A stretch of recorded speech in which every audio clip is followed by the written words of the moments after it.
آہنت رسول صلی اللہ علیہ وسلم کے حوالے سے مولانا خالد رشید فرنگی محلی کی قیادت میں Islamic centre of India Lucknow نے یو پی کے محکمہ داخلہ کے ایڈیشنل چیف سیکریٹری کو میمورنڈم پیش کیا۔ وہیں ریاستی اور مرکزی حکومتوں سے مطالبہ کیا گیا کہ کسی مذہب یا مذہبی شخصیات کی توہین کرنے والے شرپسندوں کو سزا دینے کے لیے سخت قانون واضح کیا جائے۔ حالات کے سلسلے میں Islamic centre of India Lucknow کے ایک ڈیلیگیشن نے ACS ہوم اویناش اوستھی صاحب سے ملاقات کی اور اسلامک سینٹر کی طرف سے حکومت کو ان کے ذریعے ایک میمورنڈم بھیجا ہے،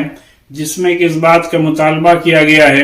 کہ نبی پاک صلی اللہ علیہ وسلم کی شان میں گستاخی کرنے کی جو لوگ کوششیں مسلسل کر رہے ہیں ان کے خلاف سخت سے سخت قانونی کارروائی کو یقینی بنایا جائے۔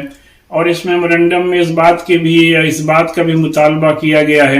کہ حکومت اتر پردیش ایک ایسا سخت قانون بنائے جس میں کہ کوئی بھی شخص اگر کسی بھی مذہب یا کسی بھی مذہبی شخصیت کے خلاف کوئی بھی گستاخی کرنے کی کوشش کرتا ہے تو اس کو سخت سے سخت سزا دی جا سکے۔ اور حکومت سے یہ بھی مطالبہ کیا گیا ہے کہ یہی حکومت سینٹرل گورنمنٹ سے بھی سفارش کرے کہ پورے ملک کے لیے ایک ایسا سخت قانون بنایا جائے۔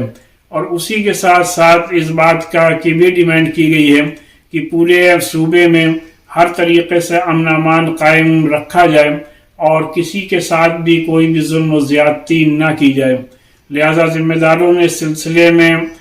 کارروائی کی یقین دہانی کرائی ہے۔ لہذا میری سب سے یہی اپیل ہے کہ کسی بھی طریقے سے